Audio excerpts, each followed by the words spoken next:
I know there's a few people following this adventure.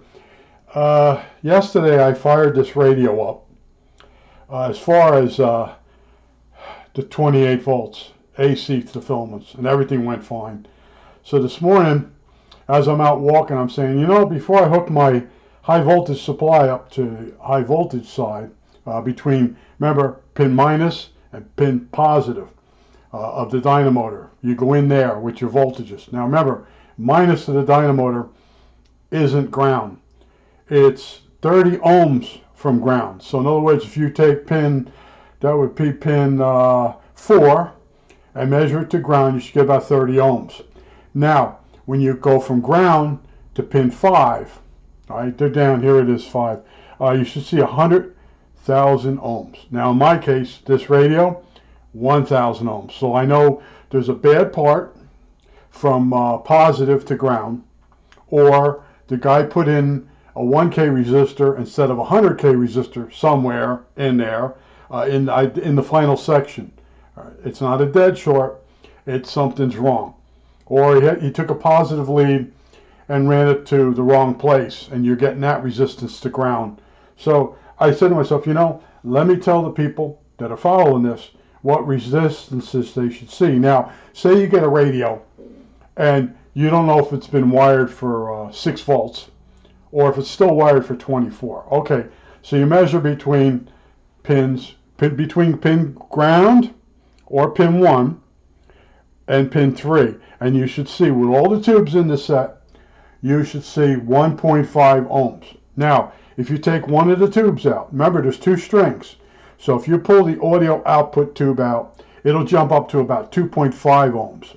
All right, if you come over now, after you pulled the power output tube out and it went to 2.5 ohms, if you come over and take one of the RF amp tubes out, you should have no resistance at all. Those are the 2 loops. Remember, there's 2 series loops, so if you take one tube out of each one, you'll get no resistance. All right, now if the radio is wired in parallel for 6 volts, if you take all the tubes out but one, you'll still get a reading. All right, because all the tubes are in parallel. And as you add more tubes in, the resistance will go down just a little bit. So then you got a radio that's wired for 6 volts. I won't say it's bodged, but it's bodged. All right, and I just wanted to tell you some of this stuff because those dandies that do different videos on this BC348, they got a prime suspect or a prime candidate, and there's nothing really wrong with it. It might have to be recapped. All the knobs are there, everything's there, and no one's messed with it. I have the radios that I somehow managed to get the worst ones because I buy by price. And they say sometimes you get what you pay for. Not necessarily true, but most of the time, yeah. In other words, you don't want to go too cheap on something because it's cheap for a reason. And don't forget, if you put a power supply on this, don't forget the jumper from 2 to 6 on the back Jones plug. If you take this off, the radio goes in transmit mode. Very important. You could troubleshoot till the cows come home if this jumper's missing. And this radio didn't have the jumper, but that doesn't mean anything because he was powering it through the back connection. So that means he might have the jumper on the back connector. I'll give him that. Now you can see I have a fuse post in here. I don't have the kind that goes with, but I did fuse it. And I'm only doing this to stay busy. All right, this is a resurrection with a little bit more work involved because this is a radio that's it's an abortion. Okay, there's no polite way of saying anything about this radio. The guy went in every section of the radio where you could mod it, and he screwed up every section that he tried to mod.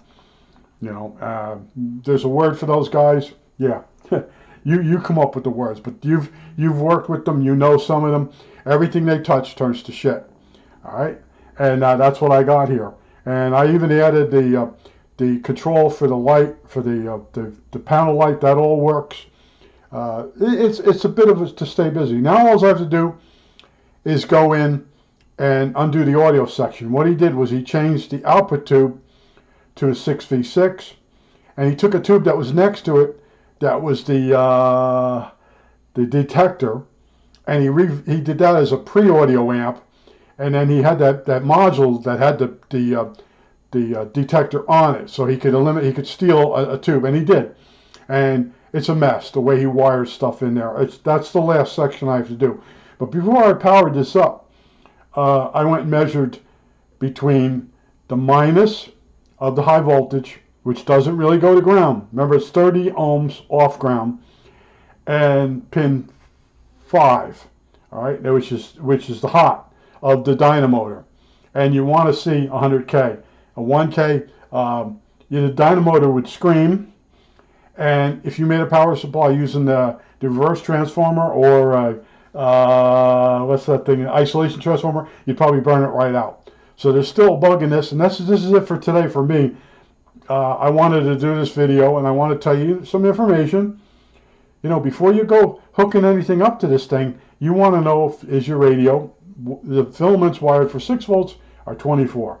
Now, if you're pretty good electronically, you can look down and look at the bottom of the sockets, the tube sockets, and you can see that there's extra wires that have been added in there to make it parallel. And then other people don't know how to do that. Well, if you don't know how to do that, you really shouldn't be in this radio. But there's a possibility you'll get a radio and you hook it up to a supply and it'll come right on for you. Even with bad capacitors, the ones they tell you have to replace, the radio will still usually work. They're cathode capacitors on the cathode. There's a cathode resistor to ground, and one of these capacitors, here they are here. They look like dominoes. Let's see if it went in the frame. Yeah, okay. Those go leaky over the years, and if they go leaky across the cathode capacitor on the tube will still have some gain, and the radio will probably still work on stronger stations. But I just wanted to tell you today, you know, this radio is just a gift that just keeps giving. And I want to remind you about this jumper again, because somebody somewhere has a good radio, has a good supply, has the speaker and everything all hooked up correctly, and they turn on and they get nothing. That's because the radio without this jumper is in transmit mode. And these two wires, or these two connections, go out through a harness over to the transmitter. And when you flip the thing in transmit, it shuts the front end of this radio off. And if you get a radio without this jumper, you won't get anything. And then sometimes some of the aftermarket guys, make sure I'm in the frame, there's a jumper back in here. This was all wired wrong. The dynamotor wires were all wrong. The wires were all cut up in the AGC. This radio, the person didn't know what they were doing. You know, they were a screw up. And they probably thought if they just kept doing the mods, that at some point the radio would start working. And I won't tell that story. I rant too much. I think that's it. All right, that's it.